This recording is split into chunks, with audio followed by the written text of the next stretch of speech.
कोई महात्मा के वेश में तुम एक दुरात्मा हो। कौन हो तुम? तुम्हारा दास, वही लंकेश्वर रावण।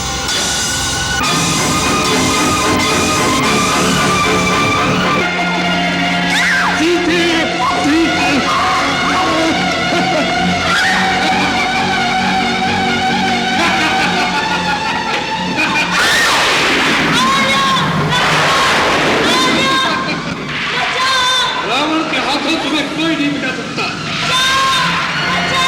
लक्ष्मण! लक्ष्मण!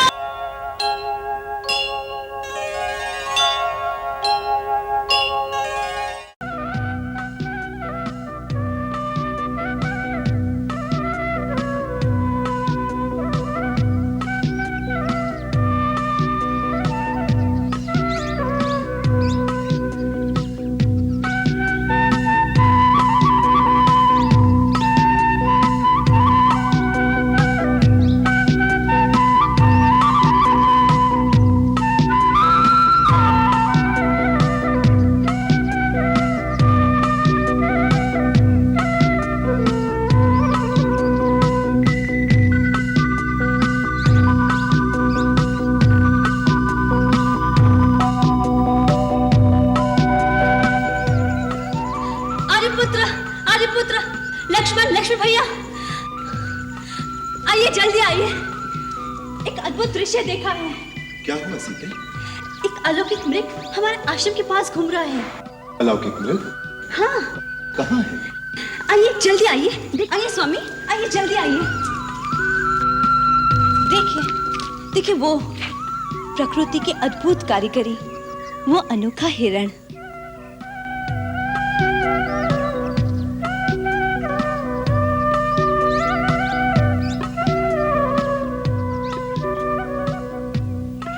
ऐसा विचित्र मृग कभी देखा है? इसके सींग देखिए, लगता है सोने के हैं। उसकी खाल भी सुनहरी है। सचमुच अद्भुत, विलक्षण।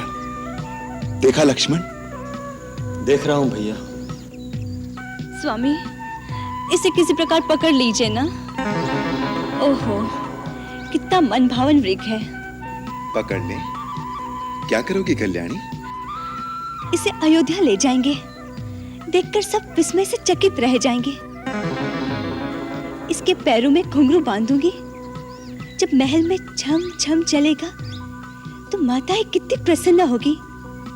नहीं तो वनवास की स्मृति स्वरूप भरत भैया को भेंट दे दूंगी। जाइए ना, जल्दी पकड़ लाइए। लक्ष्मण, तुम्हारी भाभी की इच्छा पूरी करनी ही पड़ेगी। वास्तव में यह है भी बहुत सुंदर। इसका रूप अनूप ही इसका शत्रु बन रहा है। भैया, इसके प्रति भाभी का मोह हमें किसी संकट में न डाल दे। मुझे तो यह स्वर्णमग माया जैसे जान पड़ता है। ये प्रकृति के विरुद्ध है, अप्राकृतिक है, असंभव है। इस सृष्टि में असंभव कुछ नहीं है लक्ष्मण। जो कुछ भी तुम कल्पना कर सकते हो वो इस ब्रह्मांड में कहीं ना कहीं खड़ा जा चुका है। ज्ञानी और विज्ञानी भी सृष्टि का सारा रहस्य नहीं जानते। इससे ये सृष्टि मिथ्या नहीं हो जाती। परंतु भैया, जो प्रकृति के विरुद्ध है। प्रकृति के विरुद्ध कुछ नहीं होता लक्ष्मण। भरद्वाज मुनि के घर में पुत्र रूप में स्वर्ण शरीर वाले 7 हंस पैदा नहीं हुए थे। इसी प्रकार सहस्त्र कोटि रूपों में जीव मिलते हैं लक्ष्मण। भगवान की माया के सामने ज्ञान विज्ञान का तर्क काम नहीं करता। भगवान की माया हो सकती है, परंतु ये तो मुझे कोई राक्षसी माया जान पड़ती है।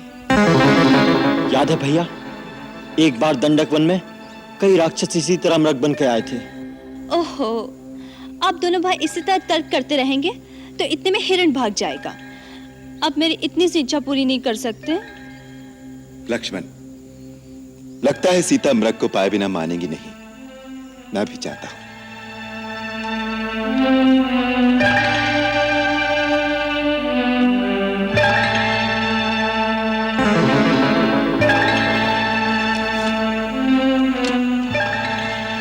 यदि मृग जीवित हाथ ना आया तो क्या हुआ? उसकी मृगचम कितनी सुंदर है, आपकी पूजा में आसन के काम आएगी।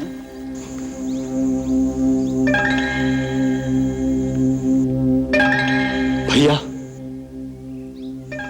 मुझे अब भी संदेह है ये कोई राक्षसी माया ना हो। यदि राक्षस ही हुआ तो उसका अंत होना भी आवश्यक है। लक्ष्मण, तुम पर्णकुटी में सीता के साथ सावधानी से इनकी रक्षा में रहना, कहीं तुम्हारा संदेह सत्य ना हो। मैं जानकी की इच्छा पूरी करने के लिए इस कांचन रथ के पीछे जाता हूं, जीवित अथवा मारकर शीघ्र लौट आऊंगा। लेकिन सावधान लक्ष्मण, वन में कई राक्षस घूमते रहते हैं, इसलिए किसी भी स्थिति में सीता को अकेली मत छोड़ना। जो आज्ञा भैया।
लक्ष्मण!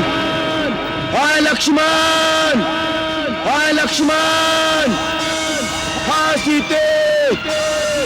हाँ सीते! हाँ सीते! लक्ष्मण! लक्ष्मण! लक्ष्मण! तुमने सुना? बचाओ! बचाओ!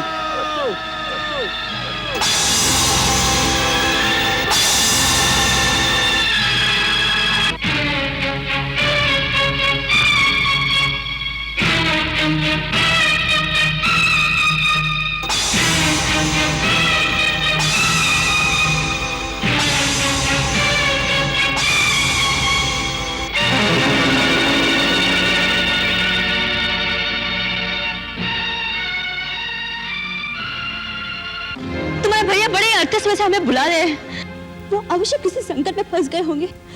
उनकी आवाज में कितनी करुणा है। लगता है बहुत सारे राक्षसों ने उन्हें घेर लिया होगा। लक्ष्मण, तुमने नहीं सुनी उनकी पुकार? सुनी है भाभी। तुम यहीं पे खड़े हो। जाओ लक्ष्मण, जाओ, जाके उनको बचाओ। लक्ष्मण, क्या हुआ? तुम जाते क्यों नहीं? क्योंकि मैं जानता हूं भैया किसी संकट में फंस ही नहीं सकते। भाभी, आपके स्वामी को देव, असुर, नाग, दानव कोई परास्त नहीं कर सकता। ये कदाचित भैया की आवाज नहीं है, ये कोई धोखा है। आप इतनी अधीर ना हो भाभी, धीरज रखिए। जिसका पति संकट में हो और सहायता के लिए पुकार रहा हो, उसको तुम धीरज रखने की बात सिखा रहे हो। लक्ष्मण, क्या तुम राक्षसों के डर के मारे अपने प्राण बचाने के लिए नहीं जा रहे? मैंने तुम्हें इतना कायर कभी नहीं समझा था। भाभी, अपने भाई के सामने धनुष उठाकर अपनी वीरता के डींगे मारते रहते हो, और आज तुम सचमुच वीरता दिखाने का अवसर आया। तुम डरे हुए चूहे की भांति अपने बिल से निकलना नहीं चाहते। भाभी, भाभी, आप ऐसी बातें न कहिए। आप नहीं जानती आप क्या कह रही हैं। मैं अच्छी तरह जानती हूँ तुम्हें। जिस भाई ने तुम्हें अपने पुत्र की भांति पाला है, आज जब उनके प्राण संकट में आ गए तो तुम डर के मारे अपनी भाभी के आंचल में आकर छुप गए। क्या इसी समय यही तुम्हारा कर्तव्य है? मेरा एक ही कर्तव्य है, अपने बड़े भाई श्री राम की आज्ञा का पालन करना, और वो मुझे कह गए हैं कि मैं आपकी रक्षा के लिए यही रहूं। इसलिए मैं आपको किसी भी स्थिति में अकेला छोड़कर नहीं जा सकता। मेरी रक्षा, जिसके लिए मैं सारा संसार त्याग कर इस वन में रहने आई हूँ, जिसके बगैर मैं एक पल भी जीवित नहीं रह सकती, और जब उनके प्राण संकट में आ गए तो मेरी रक्षा करने से क्या लाभ? लक्ष्मण, अगर उनको कुछ हो गया तो मैं एक पल भी जीवित नहीं रह सकूंगी। फिर मेरे मृत शरीर की रक्षा करते रहना और पालते रहना भाई की आज्ञा। भाभी, आप समझती क्यों नहीं? भैया पर कोई आज आ ही नहीं सकता। तीनों लोगों में कोई ऐसा वीर नहीं जो उन्हें परास्त कर सके। ये किस दुर्भाग्य के कारण आपकी बुद्धि इतनी हीन हो गई है? जिसके पति के प्राण संकट में हो, उस नारी के लिए इससे बड़ा दुर्भाग्य और क्या हो सकता है? आज तुम हठ धर्मी पर उतर आए हो। सिद्धि तो तुम सदा से ही रहे हो, परंतु अपनी कायरता के कारण मेरी अवज्ञा भी करोगे, इसकी मुझे आशा नहीं थी। भाभी, आप मुझे कायर मत कहिए। कायर नहीं तो मेरी आज्ञा का पालन करो। भाभी, आप हट मत कीजिए, कुछ अमंगल हो जाएगा। तुम नहीं गए तो अमंगल हो ही जाएगा। लक्ष्मण, बातों में समय मत गवाओ।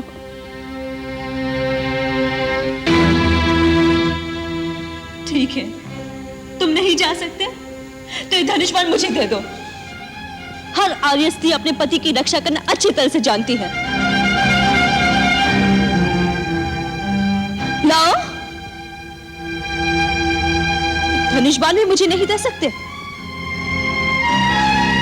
ठीक है, मैं ऐसे ही चली जाती हूँ, तुम यही रहो। भाभी, मुझे इतना विवश मत कीजिए। बातें ना करो, कर्म करो, कर्म। अच्छी बात है। आपकी आज्ञा का पालन करने के लिए आज पहली बार लक्ष्मण अपने प्रभु श्री राम की आज्ञा का उल्लंघन करता है। आप कुटिया में चली जाइए।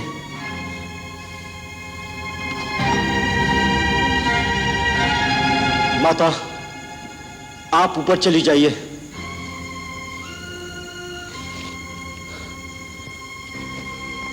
भैया, मुझे क्षमा करना।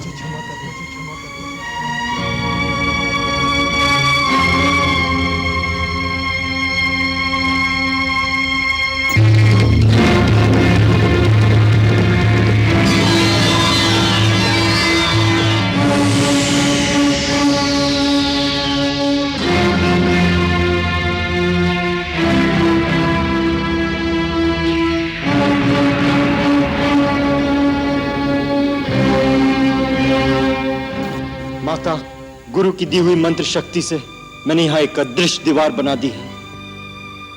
कोई भी इस लक्ष्मण रेखा को पार करके अंदर आने का साहस करेगा तो जलकर भस्म हो जाएगा। इसलिए माता, मेरी आपसे विनती है, किसी भी परिस्थिति में राम भैया के आने तक आप अपने चरण इस रेखा से बाहर न रखें।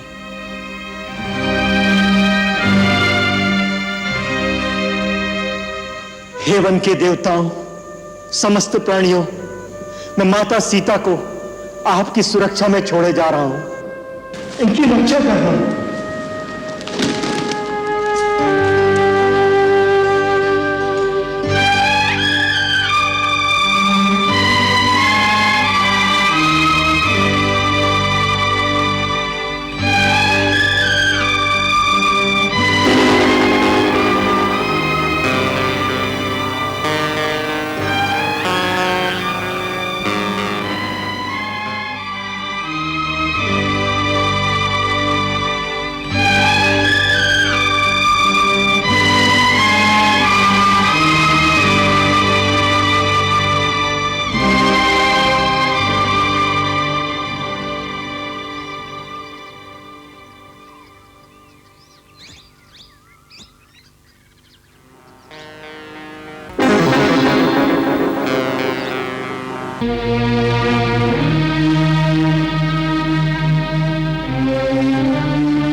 भिक्षान्देहि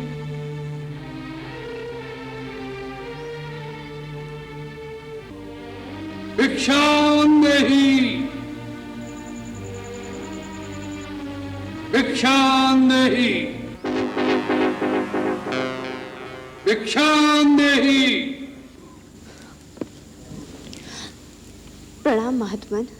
कल्याण हो देवी। हम बहुत दूर से आए हैं और भूखे हैं। तुम्हारी कुटिया देखकर इस आशा से यहाँ आए हैं कि हमें कुछ खाने को मिल जाएगा। अवश्य महात्मन, आप यहीं ठहरिए, मैं आपके लिए यथासंभव भोजन लाती हूँ। देवी, हम यात्रा से क्लांत हैं, हमें विश्राम की भी आवश्यकता है। क्षमा करें, इस समय मेरे पति कुटिया में नहीं है, इसलिए मैं आपका स्वागत नहीं कर सकती। परंतु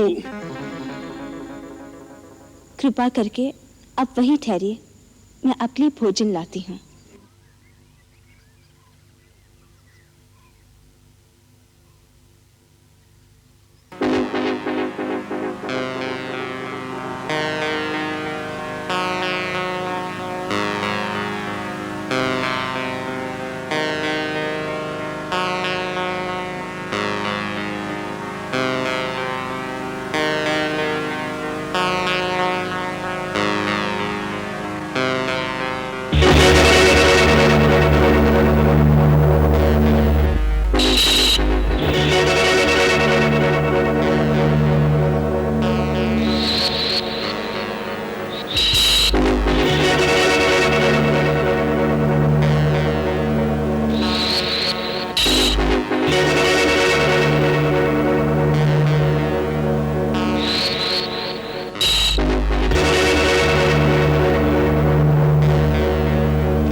मेरी आपसे विनती है, किसी भी परिस्थिति में राम भैया के आने तक आप अपने चरण इस रेखा से बाहर न रखें।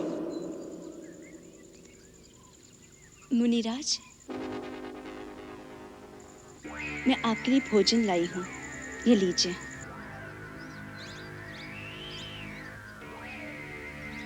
ले आओ देवी। कृपया आप ही को यहाँ आना होगा। अब तो हमने आसन जमा लिया है, यात्रा से थके हुए हैं, बार बार उठा नहीं जाता। जो कुछ देना है यही ले आओ। भगवान, मैं इस सीमा से बाहर नहीं आ सकती, आप ही को कष्ट करना होगा। देवी, तुमको यारी कन्या नहीं लगती? द्वार पर आया हुआ अतिथि भगवान का रूप होता है और तुम हमारा तिरस्कार कर रही हो। नहीं नहीं अतिथि देवता, मेरे वहां न आने का कारण आपका तिरस्कार करना नहीं। वास्तव में मेरे देवर मेरी सुरक्षा के लिए एक सीमा की रेखा खींच गए हैं और अपनी शपथ देकर कह गए हैं, मर्यादा की सीमा को त्याग कर बाहर न जाना। इसलिए मैं बाहर नहीं आ सकती। कृपा करके अपनी बात का बुरा न माने। बस, बहुत हो चुका। तुम बार बार हमारा तिरस्कार कर रही हो। पहले हमें कुटिया के अंदर आने से रोक दिया और अब दूर से खाना दे रही हो, जैसे हम कोई पशु पक्षी हो। ऐसा व्यवहार नीच जाति के लोगों से किया जाता है। कोई संत महात्मा द्वार पर आ जाए तो बड़े आदर से स्वयं उसके पास जाकर उसके चरण छूकर भिक्षा दी जाती है। ठीक है, हम तुम्हारे द्वार से भूखे ही चले जाएंगे, लेकिन इस अपमान के बदले हम तुम्हें श्राप देंगे। नहीं नहीं मुनिराज, मुझ पर दया कीजिए। मुझे अपनी पुत्री के समान समझकर मेरी समस्या और विवशता को समझने की चेष्टा कीजिए। हम सब समझते हैं, सब कुछ जानते हैं। हम त्रिकालदर्शी हैं। मूर्ख स्त्री, हम सब देख रहे हैं। तुम्हारा पति इस समय एक स्वर्ण मृग का शिकार करने वन में भागा भागा फिर रहा है। वह स्वर्ण मृग अपने सींग से तुम्हारे पति को एक बार आहत कर चुका है, फिर भी तुम्हारा पति उसके पीछे भाग रहा है। हम श्राप देते हैं कि वही स्वर्ण मृग अपने तीखे सींगों द्वारा तुम्हारे पति को। नहीं नहीं, अब मुझे श्राप मत दीजिए। मैं वहीं आती हूँ। आप मेरे पति को श्राप मत दीजिए। मेरे श्राप मत दीजिए। मुझ पर दया कीजिए। मुझसे भूल हो गई है। मैंने आपकी शक्ति को नहीं पहचाना था। मुझे क्षमा कर दीजिए। जाओ कन्या, हमने तुम्हें क्षमा कर दिया। हम तुम जैसी सुंदर नारी के अश्रु नहीं देख सकते।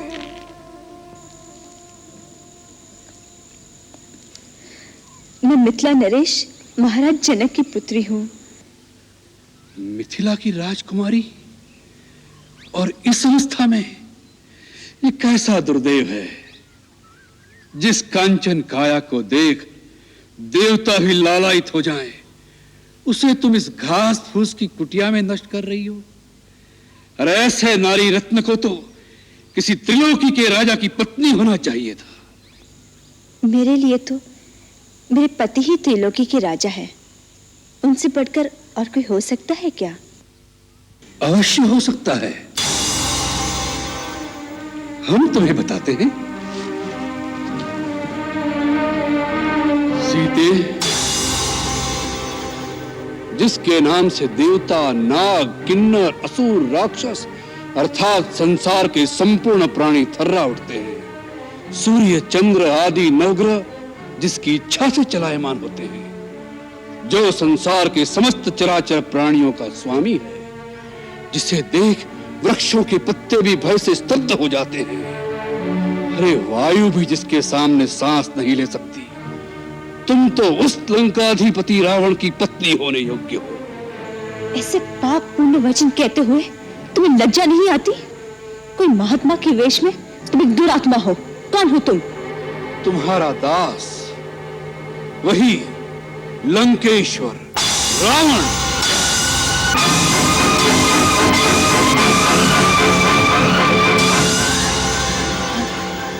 हाँ, रावण, जिसे तुम्हारी कामना ने इतना आतुर कर दिया है कि स्वयं तुम्हारे द्वार पर भिक्षा मांगने आया है। सीते, आज तुम्हारा भाग्य उदय हो गया।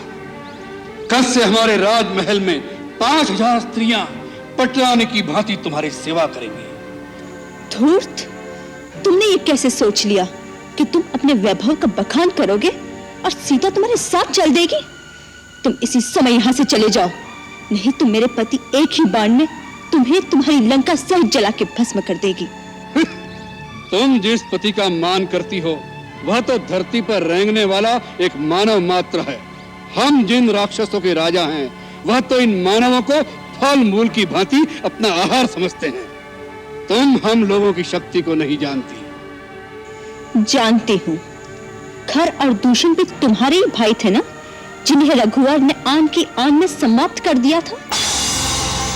तुम्हारा ये साहस, एक गीदड़ होकर सिंघनी की कामना कर रहे हो।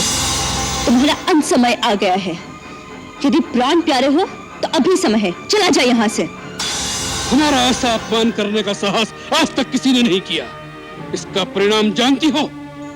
और एक पतिव्रता सती की ओर ऐसी कुदृष्टि डालने की मूर्खता भी किसी ने नहीं की होगी। इसका परिणाम जानते हो? तेरा ही नहीं, तेरे सारे कुल का सर्वनाश हो जाएगा। मूर्ख, हट जा मेरे सामने से। फिर से उस रेखा के अंदर जाना चाहती है? स्त्री एक बार अपनी मर्यादा की रेखा से बाहर आ जाए, फिर उसका वापस जाना असंभव हो जाता है। सीते, अब तुम्हें रावण के हाथों कोई नहीं बचा सकता। इसलिए चुपचाप अपनी सम्मति से मेरे साथ चलो। लक्ष्मण, आर्या, कहाँ भैया? लक्ष्मण, पुकार ले और पुकार। लक्ष्मण, इस समय वो रण में बहुत दूर हैं। तुम्हारी पुकार उन तक नहीं पहुंच सकती। सीते, चलो मेरे साथ। सीते, सीते।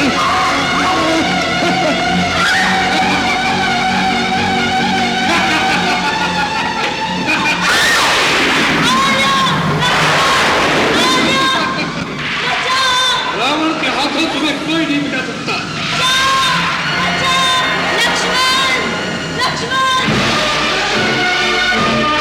भैया, भैया,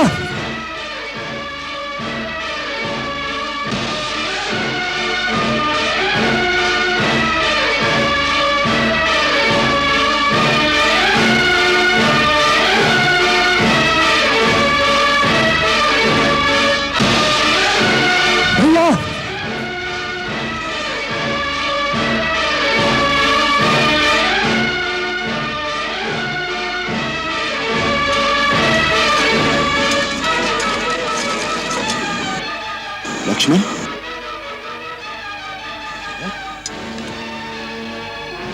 लक्ष्मण, भैया आप? लक्ष्मण, तुम यहाँ क्यों चले आए सीता को अकेली छोड़कर? तुम्हें मेरी आज्ञा का ध्यान नहीं? मुझे क्षमा करें भैया, आपकी पुकार सुनकर भाभी ने मुझे जोर देकर यहाँ भेज दिया। जब मैंने इनकार किया तो उन्होंने ऐसे मर्म वचन कहे कि मुझे बेवश होकर यहाँ आना पड़ा। ये अच्छा नहीं हुआ भाई। तुम्हारा कहना सत्य था। वो मृग के रूप में वही मारीच राक्षस था। मरते मरते जब उसने मेरी आवाज बनाकर तुम्हें सहायता के लिए पुकारा, तो उसके उसी प्रपंच से मैं समझ गया कि हमारे साथ छल किया गया है। सीता अवश्य किसी विपत्ति में फंस गई होगी। लगता है वो आश्रम में हमें नहीं मिलेगी। नहीं भैया, ऐसा ना कहिए, भाभी वहीं पर होंगी। भगवान करे ऐसा ही हो। चलो लक्ष्मण।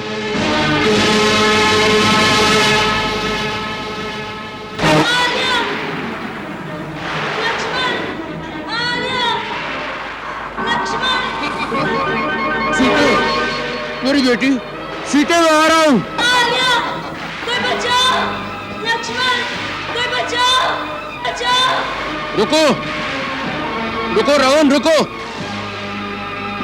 सीते, सीते, मैं आ रहा हूं। सीते, महात्मा जटायु, इस पापी रावण से मेरी रक्षा कीजिए। यदि आप नहीं लड़ सकते तो वन में जाकर आर्यपुत्र, रघुवीर और भैया लक्ष्मण को मेरी सूचना दीजिए। जाइए, जल्दी जाइए, मेरी सहायता कीजिए। तुम चिंता न करो पुत्री, मेरे जीते जी ये तुम्हें नहीं ले जा सकता। रावण, तुम तो बड़े वीर और पराक्रमी कहलाते हो। एक निस्सहाय स्त्री को इस प्रकार चोरों की भांति उठाने का निंदित कर्म तुम्हें शोभा नहीं देता। तुम विजय कुमारी को छोड़ दो। ये धर्मपरायण और पतिव्रता स्त्री है। इसका बलपूर्वक अपहरण करने से तुम निश्चित ही विनाश को प्राप्त करोगे। बूढ़े जटायु, रावण को शिक्षा देने आए हो? जाओ किसी पेड़ पर बैठकर आराम करो। मेरे रास्ते में मत आओ, कहीं मुझे क्रोध न आ जाए। पापी, मैं बूढ़ा अवश्य हूँ, परंतु अब भी तुम जैसे अभिमानियों का मान भंग कर सकता हूँ। सीता मेरी पुत्र वधू समान है। मैं अपने प्राण देकर भी इसकी रक्षा करूंगा। आज तू मेरे पंजों से मारा जाएगा।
पक्षी के पर काटकर तुम अपने आप को वीर समझते हो? तुम्हें लज्जा आनी चाहिए।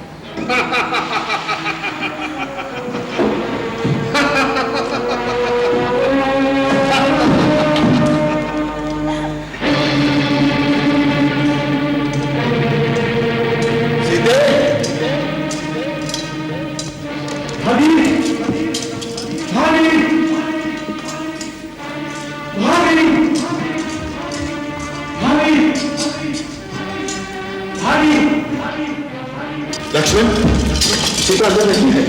हो सकता है मेरी किनारे पर गई हूँ, परंतु वो अकेली तो कभी नहीं जाती थी। हो सकता है उद्यान में फूल चुनने गई हूँ। ठीक है, तुम नदी पर देखो, मैं उद्यान में देखता हूँ।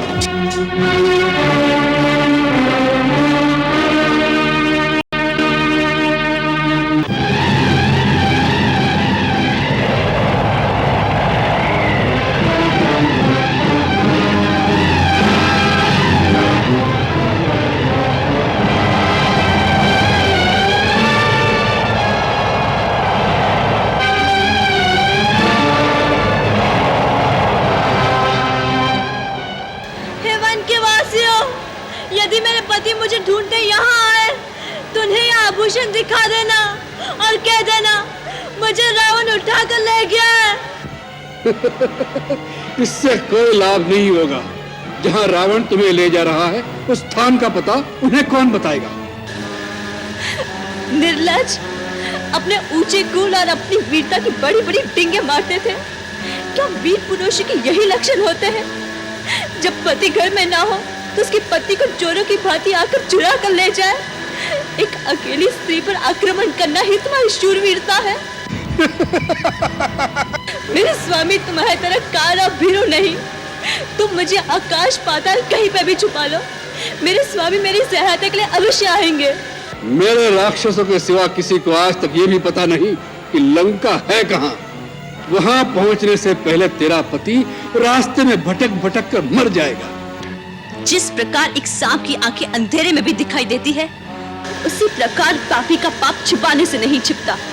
वृक्षों के पत्ते, पर्वतों के पत्थर और वायु की लहरें, प्रकृति का कण कण मेरे रघुवर को तुम्हारे पाप मार्ग का पता बताएगी। और जहाँ सीता होगी उसके स्वामी अवश्य वहां पहुंचेंगे, इसका मुझे पूरा विश्वास है। देख लेंगे।